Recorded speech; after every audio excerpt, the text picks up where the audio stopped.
Vamos então para o penúltimo, não é o último sermão, mas o penúltimo sermão da série sobre os 10 mandamentos, essa série que eu e pastor Jailson chamamos de A Lei do Amor. Hoje nós vamos cobrir o último dos 10 mandamentos, não cobiçarás, não é? E aí depois vem uma série de coisas direcionadas a isso, mas nós teremos ainda uma última mensagem no próximo domingo, fechando toda essa série.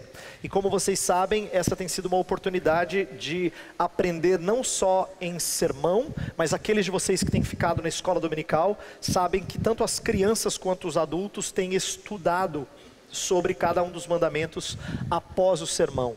Por que a gente tem feito isso? Em parte para fazer você entender quão rico é o mandamento do Senhor. Nem dá tempo de discutir tudo aqui. E também para que a gente tenha uma oportunidade de fazer algo precioso em casa. Já pensou que gostoso? Pais e filhos terem estudado o mesmo mandamento, chegar em casa e conversar sobre ele. Então aproveite o seu domingo para estimular santas conversas entre pais, filhos, entre irmãos, entre família. Ok? A mensagem de hoje, baseada no 10º mandamento, eu intitulei Eu Quero Mais. E o mandamento, conforme registrado lá em Êxodo 20, verso 17, diz assim: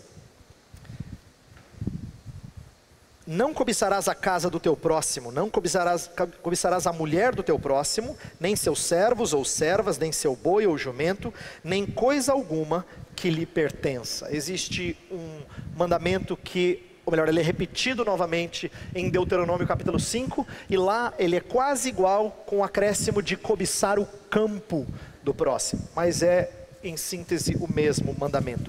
E por que eu intitulei Eu Quero Mais? Porque cobiçar tem a ver com o desejo de ter mais coisas, de ter mais posses, de ter mais felicidade, de ter mais segurança e assim por diante. E eu quero começar ilustrando um problema do qual esse mandamento trata. Tem um filme já antigo, de 2002, chamado Minority Report, no qual é apresentado uma divisão da polícia. Claro, isso é o futuro, né? Esse é um filme de ficção científica. E a divisão policial da qual o ator principal, que é o Tom Cruise, participa, é uma divisão chamada de pré-crime. O que essa divisão faz? Ela tem um sistema lá, baseado em tecnologia, juntamente com alguns seres humanos que têm poder psíquico, de prever crimes antes que eles aconteçam, portanto, com tempo suficiente para que os policiais procurem onde é que esse crime vai acontecer e prendam o criminoso antes mesmo dele matar alguém. A ideia do filme é apresentar no início uma maneira de acabar com a violência naquela região.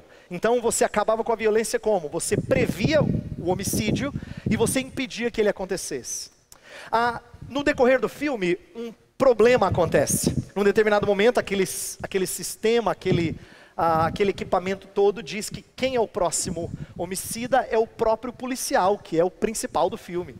E aí ele se vê completamente confuso, porque ele não tem intenção de matar ninguém, portanto ele deduz que aquele sistema tem falhas. E o resto do filme se desenrola ligado a essa ideia. Mas por que eu chamo a atenção desse filme? Porque esse é um filme que lida com um problema moral. E o problema é o seguinte: será que a nossa sociedade pode lidar com intenções antes do que com atos? Será que a nossa sociedade está preparada para julgar intenções? Presta atenção, eu não estou falando de tentativa de homicídio, que as nossas leis já prevêem, mas de intenção de homicídio, sem sequer operar qualquer coisa. E é claro que esse é um dilema moral, e o filme, ele julga se é lícito prender alguém por algo que não aconteceu. Por que eu estou levantando esse filme? Porque o nosso mandamento fala que pecado é um problema do coração. Presta atenção em algo muito curioso. Todos os outros 9 mandamentos, em relação ao próximo principalmente, mas também em relação a Deus, mas vamos focar aqui nos 6 últimos mandamentos que dizem respeito ao próximo. Todos os outros mandamentos em relação ao próximo se transformam em atos que redundam em ofensas civis. portanto passíveis de sanções. Por exemplo, se você desonra a autoridade, se você desacata a autoridade, você tinha como ser punido por isso, civilmente falando, socialmente falando.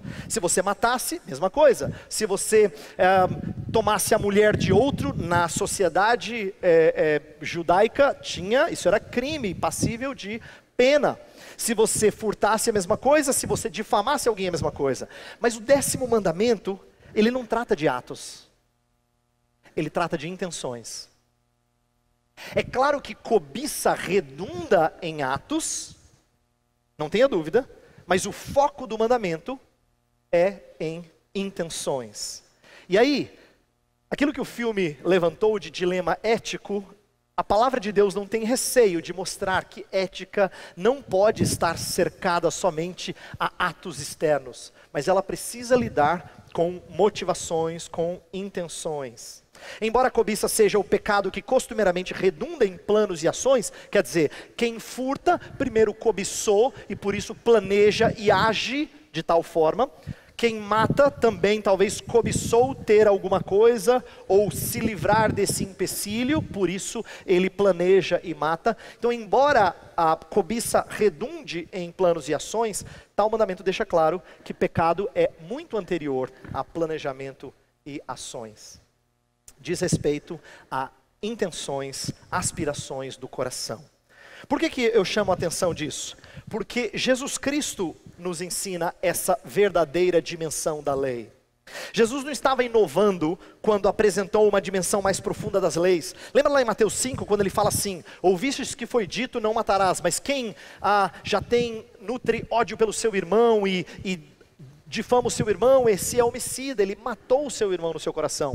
Mesma coisa com quem olha para uma mulher de forma impura, ele já adulterou no seu coração. Jesus Cristo, na verdade, não está inventando algo inexistente até então.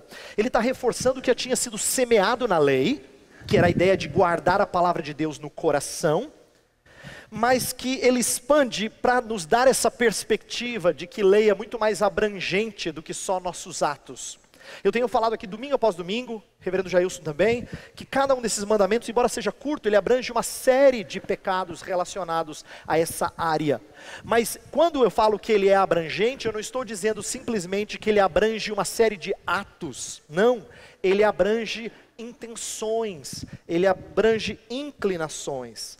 Nossos atos pecaminosos são gerados por cobiça, portanto são um problema interno, não externo. Por que é importante eu destacar isso? Porque nós muitas vezes justificamos nossas atitudes baseados em coisas externas. Nós falamos que são circunstâncias que têm dificultado, ou alguns até atribuem ao diabo o fato de lhes fazer pecar. E Tiago cogita a pior das acusações: ninguém quando pecar diga que Deus é quem me tenta, que Deus é quem me faz pecar. Ah, mas eu creio na soberania de Deus, pastor. Mas Tiago não permite você atribuir a Deus a culpa do seu pecado. Por quê? Porque pecado é gerado por cobiça. Ele fala que é cobiça que dá a luz a pecado. Pecado diz respeito a um problema interno. Ele não é forçado por nada e ninguém de fora. Agora, eu quero dizer uma coisa muito claramente, que já foi trabalhada na liturgia, mas eu quero dizer com um pouco mais de cuidado agora, que precisa ser lembrado. Esse mandamento, não cobiçarás, está na segunda parte dos 10 mandamentos, portanto ele lida com pecados relacionados ao próximo. No entanto, esses pecados nunca estão completamente dissociados do amor para com Deus. Quem peca com o próximo, sempre em alguma medida transgride a lei do Senhor. Eu explico assim: por detrás dos pecados contra o próximo estão os pecados contra Deus, porque na verdade todo pecado na sua essência é contra Deus.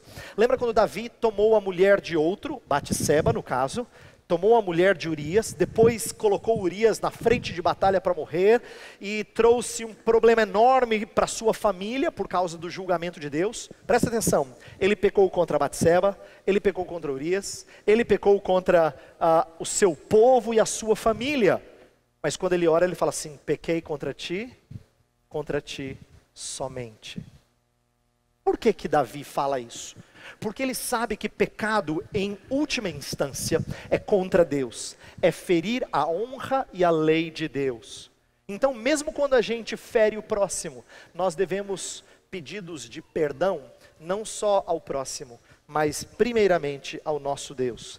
E o pecado de cobiça esclarece isso da seguinte maneira: por detrás da cobiça está o descontentamento, a insatisfação para com Deus e as dádivas que nos deu. É por isso que no breve catecismo que a gente leu, fala que o mandamento exige o pleno contentamento e ele proíbe todo descontentamento com a nossa condição. Por quê? Não tem a ver só com o próximo ser afetado, tem a ver com Deus ser afetado na quebra desse mandamento. Nós estamos dizendo para Deus que aquilo que Deus providenciou não basta. Portanto, eu preciso destacar isso para que a gente compreenda a riqueza desse pecado, a riqueza e a profundidade, a seriedade desse pecado. Ele não é um pecado somente contra o próximo, ele é em primeiro lugar um pecado contra Deus, porque é a nossa declaração de que Deus não nos satisfaz com aquilo que Ele nos dá, e nem com aquilo que Ele é. Descontentamento está na raiz da cobiça. Inclusive, eu fui bem impactado ao reler um capítulo de um livro do pastor John Piper, em que ele apresenta que o primeiro e o 10º mandamentos, na verdade, são dois lados do mesmo problema. Quem não tem outros deuses diante de si, está contente. Mas quem cobiça, tem outro Deus além do Senhor. Quem cobiça busca satisfação em outra coisa que não em ter a Cristo. O primeiro e o 10º mandamento começam e terminam com a mesma ideia. Eles fecham a série, vamos dizer assim, de mandamentos, mostrando que quem tem cobiça tem o seu problema lá no início, lá na raiz, de ter outros deuses além do Senhor. Mas, como é um pecado normalmente atribuído aos pecados contra o próximo, também mostra falta de amor para com o próximo. Claro que mostra falta de amor para com o próximo. Por exemplo, todos nós, em alguma medida, em algum momento, somos pegos não nos alegrando no sucesso alheio. E quando a gente não se alegra no sucesso alheio, nós demonstramos cobiça. Porque descontentamento gera desejo pelo que é do outro. Lembra que eu falei que cobiça não surge no vácuo? Eu falei isso na ordem de culto. Não surge no vácuo porque o Senhor nos coloca lado a lado com outros que têm o que nós gostaríamos de ter, mas que nós não temos. E aqui não pense só em riquezas, porque riquezas são aquelas que normalmente nós achamos que a gente não tem problema. Mas existem outras coisas que nós queremos. Alguns de nós queriam um pouquinho de estabilidade profissional. Alguns de nós gostariam de um pouquinho de segurança nos relacionamentos amorosos. Outros de nós gostariam de um pouquinho mais de certeza de que o seu projeto vai dar certo, ou o seu negócio vai dar certo. Portanto, não importa o que seja, e por mais inofensivo que pareça, nós ambicionamos ter a segurança e a satisfação que outros têm e nós não temos. Por exemplo, quem de nós não fica desapontado quando ouve falar que um colega recebeu aumento, quando na verdade ele está menos tempo na empresa que você? E você se justifica, sabe como? Você fala assim, não é que eu não quero que ele tenha. Eu não acho justo ele ter ou não ter. Ele tem menos tempo de empresa do que eu. Quem de nós nunca folheou revistas sonhando com algumas coisas lá expostas? Ou quem não foi num salão de automóvel só para nutrir o sonho de ter uma coisa que você nunca vai ter condição de ter? Ou de repente ir para lugares que fomentam seu anseio por coisas, seu anseio por mais recursos.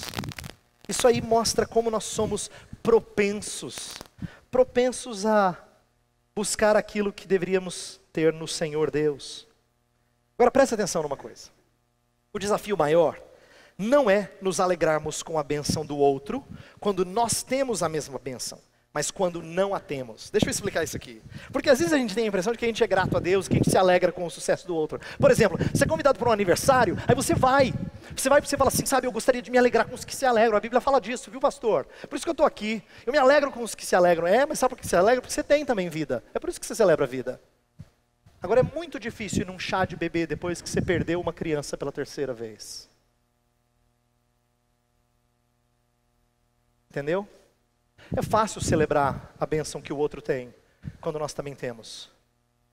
Mas é muito difícil se alegrar no sucesso do outro, quando você não tem o que você gostaria de ter. É muito difícil. Por isso, a cobiça nasce quando nós julgamos que desejar o que é reto e pedir ao Deus verdadeiro deveria funcionar.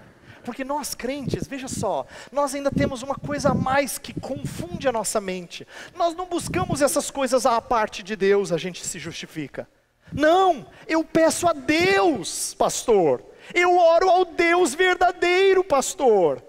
E eu acho que eu não quero muito, eu só quero um pouco mais.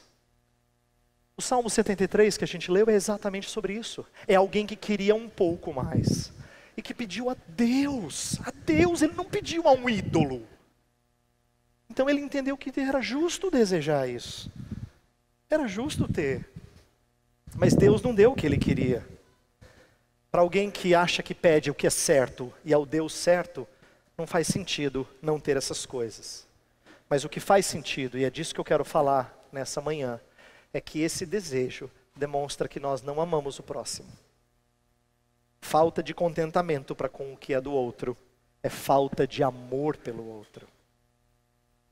Agora tem uma coisa que eu preciso perguntar aqui sobre cobiça. E aqui eu quero que você preste atenção, porque essa é uma parte interessante do estudo desse mandamento. No hebraico, a palavra usada para não cobiçarás, o verbo usado, e no grego, quando o Antigo Testamento é traduzido para o grego na chamada Septuaginta, tanto a palavra no hebraico quanto a palavra no grego, elas podem ser traduzidas por cobiça, que a gente já julga que é errado, é pecaminoso, e por desejo, que não é em si pecaminoso.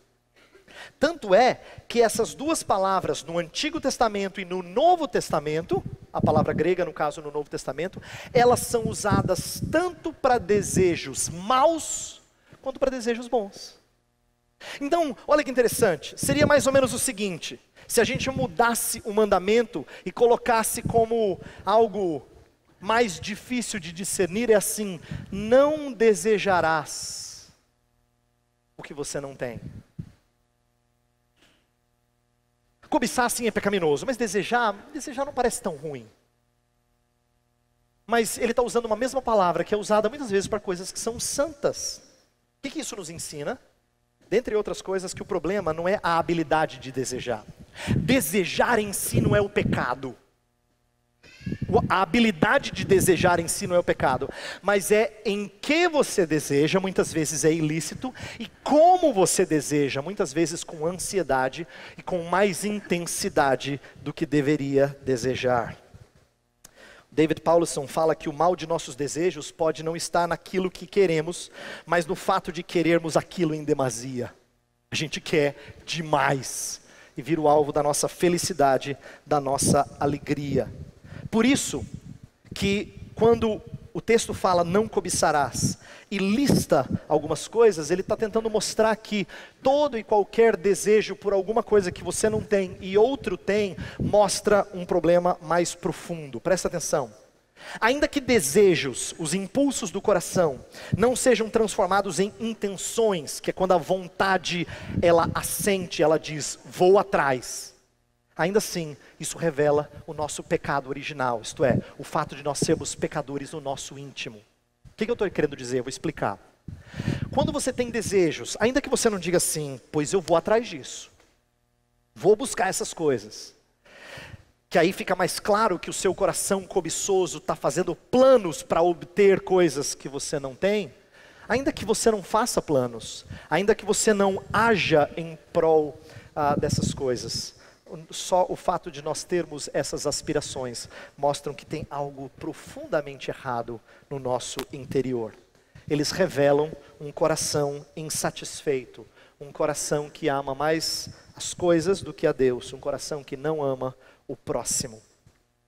E olha só o que eu descobri estudando essa passagem. Eu posso estar enganado, portanto não quero dogmatizar o que eu vou falar, mas eu estou fortemente inclinado a entender o seguinte: é possível que os objetos da cobiça mencionados no 10º mandamento representem as 3 maiores idolatrias: dinheiro, sexo e poder. Não cobiçarás a casa do teu próximo, o campo do teu próximo, o boi e o jumento, diz respeito a posses. Não cobiçarás a mulher do teu próximo, diz respeito a amor, a relacionamentos íntimos. E não cobiçarás o servo e a serva, é controle, domínio. Curiosamente, são os 3 tópicos do livro do pastor Tim Keller que nós estudamos um tempo atrás, Falsos Deuses. De como dinheiro, sexo e amor são as 3 coisas que o ser humano mais procura para trazer esperança, de alegria, segurança e sentido na vida. Que são coisas que só Deus pode prover. Agora, olha que curioso isso. A desejar essas coisas e pedir que elas sejam a sua alegria, a sua segurança, que tragam sentido à sua vida, é idolatrar, é não almejar o Senhor. Mas o que eu descobri que foi muito interessante para mim essa semana, é que a palavra desejo é usada nas mesmas categorias para coisas santas e para coisas boas. Presta atenção, o Salmo 19:10 fala assim: Senhor, a tua palavra é mais desejável do que ouro. Ele não está falando que desejo por dinheiro é ruim. Ele está dizendo, eu almejo as riquezas da tua palavra mais do que o ouro. No entanto, Deuteronômio 7:25 fala daquele que almeja as riquezas, o ouro, a prata dos povos cananeus. E Deus pediu que o povo entrasse na terra e não almejasse essas coisas. Então veja, o mesmo desejo por dinheiro, ora é santo, ora é mau. Mesma coisa quando a gente fala de intimidade, de amor íntimo. Em Cantares 2, verso 3, fala que o amado deseja a sua amada. Ele almeja por ela. Esse é santo. Esse é celebrado nas Escrituras, esse desejo. No entanto, Provérbios 6 fala do desejo pela mulher adúltera, que é um desejo pelas mesmas coisas, mas com objeto ilícito. E o mesmo dito acerca de poder. Olha que interessante. Em Gênesis 2:9, fala que a árvore da vida, ela era algo que deveria ser desejado. Olha só, Gênesis 2:9 fala assim: então o Senhor Deus fez nascer do solo todo tipo de árvores. E no meio do jardim estava a árvore da vida e a árvore do conhecimento do bem e do mal. E são árvores agradáveis aos olhos. As árvores que Deus fez, todas as árvores que Deus fez, inclusive a árvore da vida, eram agradáveis, desejáveis aos olhos. Mas o que acontece em Gênesis 3? A do conhecimento do bem e do mal é que se torna desejável. Justo a única. Deus fez todas as outras desejáveis. Mas a que não podia, se tornou desejável. Por que eu estou explicando isso a vocês? Porque eu quero que você entenda que nossos desejos podem estar desordenados. E o problema não é o desejo em si, é a direção que ele toma. O problema não é nós desejarmos ter coisas, mas é o que nós desejamos ter. Isso mostra como às vezes nós buscamos cuidar da nossa cobiça de maneira errada. Presta atenção. Erroneamente buscamos redenção em matar a vontade de desejar. Práticas ascéticas do passado e presente lutam de forma vã contra a nossa essência, desejar. Você já percebeu que no passado e mesmo no presente, algumas pessoas que tentam não se preocupar com as coisas dessa vida, elas tentam se privar de coisas, não é? Elas se machucam, elas dizem não, elas querem fugir de toda e qualquer coisa. Por isso se privam de mulheres, se privam de riquezas, se privam de comida boa. A ideia de privação é na intenção de matar o desejo por essas coisas. Pois eu tenho uma notícia para você: é impossível. Paulo já falou que esse tipo de espiritualidade, ele é inútil contra a sensualidade. Colossenses 2:23. É inútil porque nós fomos feitos para desejar. O seu coração foi feito para anelar por coisas. O problema, portanto, não está no anelo, no desejo, mas em que você deseja. Inclusive, eu me alegro que Deus não pede para você abrir mão de desejar. Deus pede para outro fazer isso. Deus não pede que cortemos desejos lícitos. O único de quem Deus exigiu que desejos lícitos fossem cortados é o Salvador Jesus Cristo. Ele abre mão de desejos como de comer. Satanás chega para ele, o incita a transformar pedra em pão, mas é vontade do Pai que ele abra mão do que é lícito para a nossa redenção. Ele chega no jardim e sofre as mais terríveis angústias, e ele abre mão da vontade de fugir da dor, aquilo que eu e você fazemos quando a gente toma um remédio. Ele não podia fazê-lo. Eu quero que você entenda que todas as vezes que nós tentamos nos martirizar, tentamos buscar estilo de vida ascético, nós estamos buscando redenção que Deus não pede para você. O único de quem é privado dos desejos lícitos é o Salvador Jesus Cristo. Ele morre por causa de gente que não sabe dizer sequer não aos ilícitos. Jesus Cristo é o único que abre mão de desejos lícitos, como pão e ausência de dor, em favor de quem disse sim para desejos ilícitos. E como é que Jesus faz na nossa vida para que a gente corrija esse problema da cobiça? Ele não só morre por nós e nos perdoa da nossa cobiça, ele vai mais adiante, olha só. Ele renova o coração para que a gente deseje o que é santo. Renova o coração para que deseje o que é santo. Romanos 12:2 fala que nós devemos ser transformados pela renovação da mente.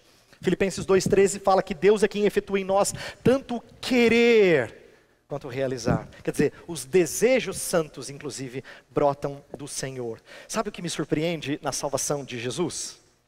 É que Cristo, ele não mata o nosso desejo, ele muda o foco do nosso desejo.